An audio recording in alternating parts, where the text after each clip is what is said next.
The sun lay heavy over Dry Creek, pressing down on its cracked streets and faded facades like a judgment.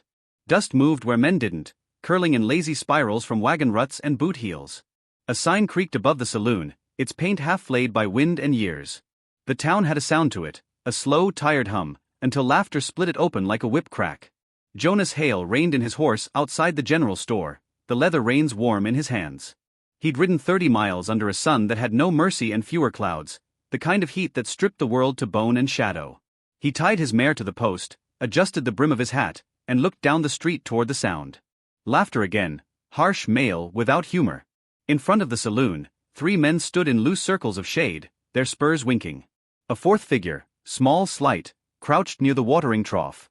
Jonas saw the ragged shape of her dress, the dust clinging to her hair, the way her hand trembled as she reached toward the crumbs of a half-eaten biscuit someone had thrown aside.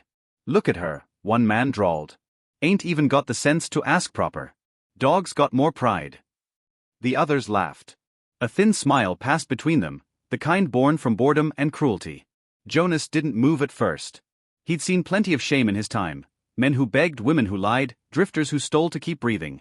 It was part of the land. But this, there was something in the way she stayed still under their laughter, neither fighting nor fleeing, like she'd run out of the right to do either. He walked down the street slow, the boards groaning under his boots. A fly landed on his sleeve, he brushed it away. Each step drew eyes. The men's laughter dimmed, not from guilt but curiosity. The tall rancher coming down Main Street wasn't a man people spoke to lightly. Jonas Hale had a reputation for silence that cut deeper than words. "What's the fun?" he asked when he reached them. The tallest man, broad-shouldered and sunburnt, leaned his elbow on the hitch rail. "Just teachin' this one manners. Comes around beggin' from decent folk. Reckon she's learned to keep to her place now." Jonas looked at the woman. Her hair was matted, a dull brown tangled against her neck. Her cheeks hollowed, lips cracked. She didn't lift her head, only whispered something too faint to catch. "She hungry," Jonas said quietly. The man smirked. "She can eat pride if she's got any left." Jonas turned toward the general store. "Then I'll buy what she can't." The laughter faltered, turned uneasy. The storekeeper behind the counter looked up as Jonas stepped inside, his eyes flicking between the window and the door. Jonas picked up a loaf of bread, some jerky and a tin of beans, laid coins on the counter, and walked back out without waiting for change. He knelt beside her, the dust rising around his knees. "Here," he said simply, breaking the bread in half and holding it out. Her hand shook when she reached for it. She didn't look at him, only stared at the food like she'd forgotten how to eat. Then, slowly, she took a bite. The men shifted. The biggest one spat. "You playin' savior, Hale? You'll have a beggar hangin' off your porch by sundown." Jonas stood. "Maybe I'll have one less fool Logan at another's hunger." Silence spread, dry as gunpowder. A breeze stirred, carrying the scent of dust and horse sweat. The men didn't answer, not because they lacked words, but because the quiet man before them meant every one he spoke. Jonas turned back to the woman. "You got a name?" She swallowed, her voice raw. "Clara." He nodded once. "You can ride as far as my fence if you've nowhere else." She hesitated, clutching the bread close. "I don't take charity." "Good," he said, helping her to her feet. "Ain't offerin' it." His mare shied a little when she climbed up, but he steadied her with a hand on the saddle horn. The townsmen watched, smirking, muttering. One called out, "Careful she don't steal your pockets clean, Hale." The others laughed, smaller now, nervous beneath the weight of his stare. Jonas swung up behind her, the leather creaking. He didn't look back as he rode out, but the sound of their laughter followed like a ghost, thin and bitter against the empty road. The desert opened wide before them, pale gold and endless. Wind whispered over the sage, carrying with it the faint cry of hawks. Jonas rode slow, keeping to the worn trail where the mesquite grew thick. Clara sat stiff, holding the reins tight though he guided the horse. Once he offered her a canteen. She shook her head, then took it anyway after a long silence. "You from around here?" he asked after some miles. She shook her head again. "No place to call from." He didn't press. Her voice carried something hollow, the sound of someone who'd said too many goodbyes to count. By the time the sun began to bleed into the horizon, they reached a ridge overlooking his spread. The ranch lay small and lonesome below, a barn leaning against the wind, fences gray with age, a few cattle moving like dark shapes across the plain. Smoke drifted faint from the chimney, a thin promise of warmth in a cold land. He helped her down. "You can rest in the bunkhouse," he said. Ain't much, but there's shade and water. She looked at him for the first time, really looked. His face was carved from quiet strength, lines deepened by sun and grief, eyes steady and unreadable beneath the brim of his hat. "Why'd you help me?" she asked softly. He took the saddle off the mare, hung it over the rail. "Because no one else did." The wind picked up again, carrying the faint smell of rain though the sky stayed dry. She held the bread close against her chest like a child might hold a doll, and for a long moment neither spoke. The silence wasn't empty, it was full of the kind of understanding that passes between the broken and the weary. As he led the horse into the barn, Clara turned toward the dying light. The horizon burned red, the kind of red that lingered on skin and memory. Behind her, the town was a smudge of smoke and laughter already fading. Ahead lay nothing but dust and the faint promise of tomorrow. When Jonas came back out, she was sitting on the porch step of the bunkhouse, her bare feet in the dirt, eyes distant. "You can stay till you're strong enough to move on," he said. She nodded, though something in her eyes told him she didn't believe in moving on, not anymore.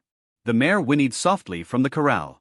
Jonas rested his hand on the rail, looking out at the stretch of land that had been his only company since his wife's passing 2 winters ago. The place was quiet, too quiet, but tonight the silence didn't cut as deep. Clara ate the last of the bread in small bites, like each crumb was a memory she needed to hold on to. When she was done, she folded her hands in her lap, eyes fixed on the setting sun. Jonas watched her a moment longer, then tipped his hat and turned toward the barn. The light caught him halfway, painting his shadow long across the dirt, a man walking between past and promise, not knowing which would claim him first. Behind him, the woman he'd saved whispered a prayer too soft to hear. The wind took it and carried it east, toward the town that had laughed at her, and beyond into the vast waiting silence of the desert. By the time darkness settled, Dry Creek was just a glow on the horizon, and the sound of laughter was gone. The morning came soft over the plains, gold light spilling across the boards of Jonas Hale's porch and catching on the dust that never seemed to settle. The wind moved gentle through the corral fence, carrying the faint smell of horses, coffee, and sun-baked wood. Somewhere far off, a crow called, its cry thin as a crack in the quiet. Inside the bunkhouse, Clara stirred for the first time since dawn. Jonas had set a bowl of water near her cot, clean linen beside it, and a cup of coffee steaming on the table. She blinked at the light, slow and uncertain, like someone waking in a world she didn't trust. Her fingers reached for the locket that hung around her neck, thumb tracing its edge before she even looked toward him. Jonas stood near the doorway, hat in hand, boots scuffed with dry earth. "Coffee's fresh," he said. His voice was low, meant not to startle. "You can take it slow." She nodded faintly but didn't drink. The silence between them held its own weight, comfortable for him, uneasy for her. He'd lived years without the sound of another soul in the house, the quiet having become something he wore like a coat. For her, it was different. Silence for Clara meant the world listening, ready to strike. He poured more coffee into his tin cup, sat at the table, and let the morning breathe around them. The light crept across the floorboards, warming her bare feet where they touched the wood. She looked down at them as though surprised to still feel warmth. After a while she whispered, "Where am I?" "South ridge of Dry Creek," he said. "My place. Ain't much, but it keeps the wind off." She hesitated. "Why'd you bring me here?" Jonas looked toward the window, where sunlight caught the hills like brass. "Seemed wrong to leave you in that town. Folks forget hunger can make a person do things they wouldn't otherwise." Her gaze dropped again. The coffee cooled untouched. He rose and crossed to the stove, stirred a pot that had been simmering since dawn. The smell of beef and onion filled the air. "You'll eat a little later. You need it." She didn't answer. He didn't push. For 3 days it went that way. Jonas tended to his cattle by morning, split wood in the afternoon, checked fences that had outlived better men. Each time he returned, she was there, sometimes sitting by the window watching the wind roll over the plains, sometimes sweeping the floor as if keeping busy could keep memory away. She never spoke much, but he noticed her eyes, gray with flecks of green, the kind that had seen too much too soon. On the 4th evening, he found her outside the barn, sitting on an upturned crate, hands folded around the same locket. The sun was sliding low, setting the horizon aflame. Jonas leaned against the post nearby, saying nothing. Finally she asked, "You got family?" "Had," he said. "Wife passed 2 winters ago. Fever." She nodded, as though she already knew that kind of loss. "I'm sorry." He tipped his hat lower. "No need. World don't stop for grief." She opened the locket then, and he saw a faint sketch inside, a girl's face, maybe a sister or friend. The lines were smudged with time and sweat. She closed it quickly, hiding it in her palm. Your kin? He asked gently. Her lips parted, but no words came. He saw her jaw tighten, a tremor in her throat. Whatever story she carried lived too deep for daylight. All right, he said softly. You keep it yours. The days stretched longer after that, stitched together by work and small kindnesses. Jonas mended a chair she favored by the hearth. She patched the sleeve of his shirt without being asked. Once, he caught her humming under her breath while boiling water, a tune with no name. The sound struck him like a memory of rain after years of drought. He built a new fence along the west pasture, and each evening he found her waiting with supper. A small bowl, sometimes half a loaf of bread she'd baked with trembling hands. He never said thank you with words, but she could read it in the way his eyes softened when he ate. Still, there were nights she woke screaming, clutching the locket, eyes wild until she remembered where she was. Jonas would sit outside her door, the lantern's glow spilling across the porch, listening until her breathing steadied. He never entered, never asked. Some wounds had to heal in silence. One evening, near sundown, he returned from town with supplies, flour, sugar, and a bolt of fabric he couldn't quite explain buying. She was sweeping the porch, her hair loose around her shoulders, and when she looked up, the wind caught it just enough to make her seem part of the light itself. You were gone long, she said quietly. Had to trade for some things. Her eyes went to the fabric. That's not for fences. No, he admitted, setting it on the table inside. Figure the bunkhouse might use new curtains. She smiled, small, fragile but real. It changed her face entirely. The ranch grew different after that. Softer somehow. He fixed the roof of the barn, she planted a few herbs near the well. They spoke more, though never about what had been. He learned she liked the smell of rain but feared thunder. She learned he read the Bible some nights but didn't pray aloud. They shared bread, silence, and the slow return of something almost like hope. One night, while he cleaned his rifle by lamplight, she came to stand by the doorway. You never asked my name, she said. I reckoned you'd tell it when you were ready. She hesitated, fingers twisting the hem of her sleeve. It's Clara.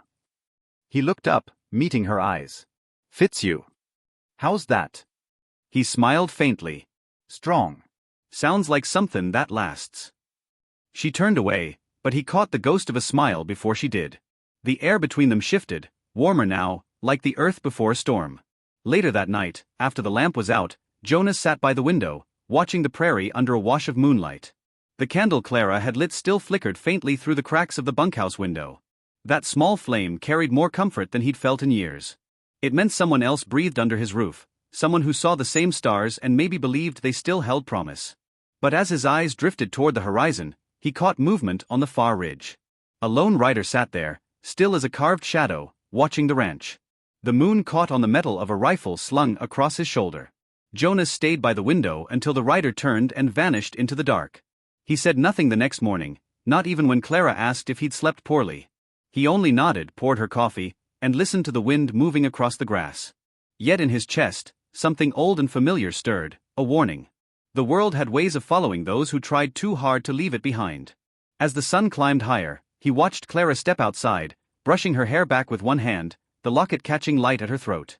He thought how strange it was that the same desert that took everything from a man could, once in a rare while, give something back. But the image of that rider stayed with him like a shadow stitched to daylight, and for the first time in months, the quiet of the ranch felt less like peace and more like the calm before a storm.